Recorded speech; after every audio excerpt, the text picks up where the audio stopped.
एक बार एक सेठ जी ने कथा करवाई। व्यास जी आए, सेठ जी ने अपने सभी मित्रों को निमंत्रण दिया, बोले भाई सबको कथा में आना है, हमने कथा करवाई है। अब यहाँ गर्ग जी ने कथा करवाई, उन्होंने सब अपने फैमिली मेंबर्स को, अपने मित्रों को इनवाइट किया ना, सब आए। तो जैसे कोई अगर अच्छा हमारा दोस्त आता है तो हम क्या करते हैं, उसको स्टेज पर लेकर के जाते हैं महाराज जी से मिलवाने के लिए, महाराज जी हमारा बहुत अच्छा दोस्त है ये।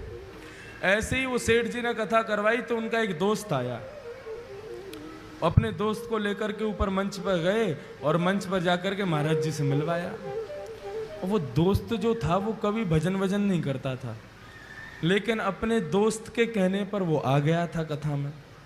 आज जैसे ही मंच पर आया, ध्यान से सुनना सभी लोग, संत जो थे वो चेहरा देख करके ही समझ जाते थे कि आदमी भजन करता है कि नहीं करता। जैसे ही वो उनके पास आया तो जो वक्ता कथा कर रहे थे उन्होंने उससे कहा, वो सब तो ठीक है महाराज, आप थोड़ा भजन किया करो, आप भजन नहीं करते हो। वो आदमी कह रहे, अरे महाराज जहर खाने का समय नहीं है, आप कह रहे हो भजन किया करो। एक सेकंड का समय नहीं मिलता मुझे फैक्ट्री से, आज बड़ी मुश्किल से 5 मिनट निकाल के आया हूं आपकी कथा में आने के लिए, बहुत समझिए आप। संत बोले, अच्छा तुम यदि भजन करोगे ना तो तुम्हारी जो बिजनेस है ना वो 10 गुना ज्यादा तीव्र गति से कमाई करवाएगा तुम्हारा, देख लेना।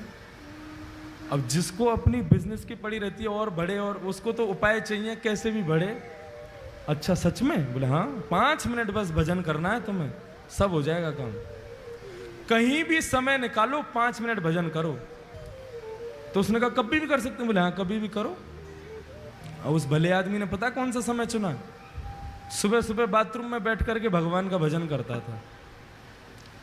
बाथरूम में बैठे बैठे सीताराम सीताराम सीताराम कहिए, जाहि विधि राखे राम ताहि विधि रहिए। सीताराम सीताराम सीताराम कहिए, जाहि विधि राखे राम ताहि विधि रहिए। ओ सीताराम सीताराम सीताराम कहिए, जाहि विधि राखे राम ताहि विधि रहिए। सीताराम सीताराम सीताराम कहिए, जाहि विधि राखे राम ताहि विधि रहिए। सीताराम सीताराम सीताराम कहिए, जाहि विधि राखे राम ताहि विधि रहिए। सीताराम सीताराम सीताराम कहिए, जाहि विधि राखे राम ताहि विधि रहिए। बाथरूम में बैठा बैठा वहीं गाता था। पेट भी साफ हो रहा है, मन भी साफ हो रहा है, दोनों एक साथ हो रहे। अब हनुमान जी का एक नियम है, जहां कहीं भी भगवान के भजन कीर्तन चलते हैं, प्रभु चरित्र सुनवे को रसेगा, प्रभु चरित्र सुनवे को रसिया। ओ प्रभु चरित्र सुनवे को रसिया। ओ प्रभु चरित्र सुनवे को रसिया। और राम लखन सीता मन बसेया। राम लखन सीता मन बसिया। हनुमान जी प्रभु के चरित्र को सुनने के लिए बहाने ढूंढते रहते हैं। अरे कहीं कोई कीर्तन कर रहा हो, कहीं कोई कथा कर रहा हो, मुझे वहां भेज दो, मैं वहीं रहूंगा। अब जैसे ही सुना, अरे वाह बड़ी बढ़िया कीर्तन की ध्वनि आ रही है, सीताराम सीताराम सीताराम कहिए, जाय विधि राखे राम ताहि। हे रघुनंदन श्री राम, ये जहां कहीं भी कीर्तन चल रहा है, आप कृपा करके मुझे वहां प्रकट कर दीजिए। और भजन कहां चल रहा था? भजन बाथरूम में। हनुमान जी महाराज ने आंख बंद की और जैसे ही पहुंचे,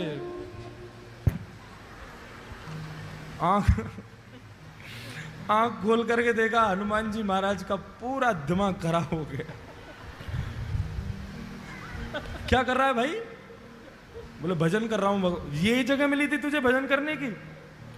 एक तमाचा मारा खींच करके उसको, रुक जा तेरी शिकायत करके आता हूं अभी राम जी से। कभी हनुमान जी का ऐसा दिमाग खराब हुआ, सीधे भगवान। अब इसका मतलब ये मत सोचना सुबह सुबह आप भी कहीं भी कर लो भजन, तो कोई बात नहीं है। हनुमान जी महाराज सीधे राम जी के पास पहुंचे। राम जी के दरबार में जैसे ही पहुंचे, राम जी महाराज बड़े दीनहीन सा मुख बना करके दर्द के मारे करा रहे थे, बैठे थे चुपचाप। हनुमान जी महाराज बोले, मेरे रघुनंदन श्री राम, मेरे प्यारे श्री राम, आपको मैं प्रणाम करता हूं। प्रभु आज एक आपको बड़ी बड़ी विचित्र बात मुझे बतानी है आपको। राम जी बोले, हाँ बताओ। नहीं पहले आप बताओ, आप इतने उदास क्यों हो?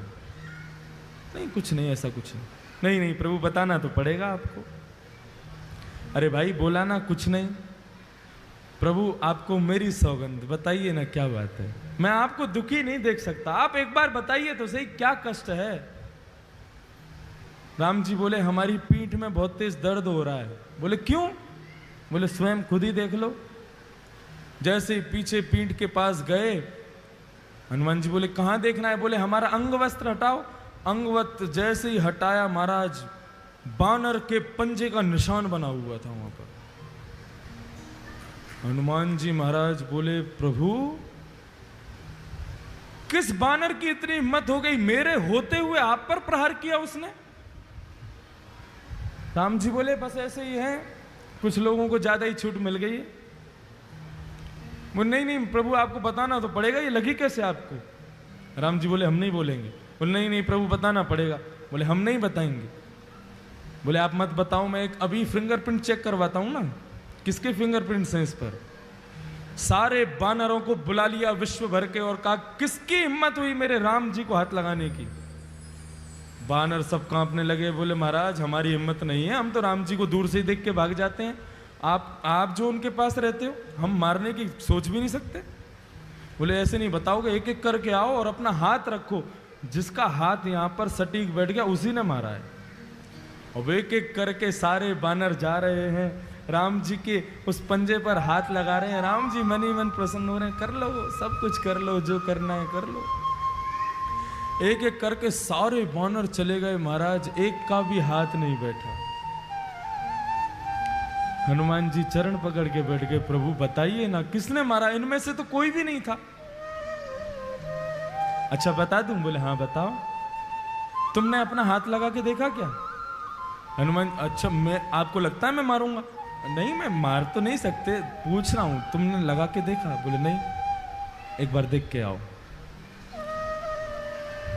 हनुमान जी महाराज पीछे गए, घबराने लगे, कांपने लगे। बोले मैं हाथ कैसे लगाऊं? और जैसे जैसे हाथ पास आता जावे वो वैसे वैसे मैच होता जावे। और जैसे ही रखा बिल्कुल उसी शेप का था जिस शेप का हनुमान जी का हाथ। हनुमान जी रोने लगे, प्रभु मुझसे ये अपराध कैसे हो गया? तब राम जी कह रहे हैं कि भक्त भक्ति भगवंत गुरु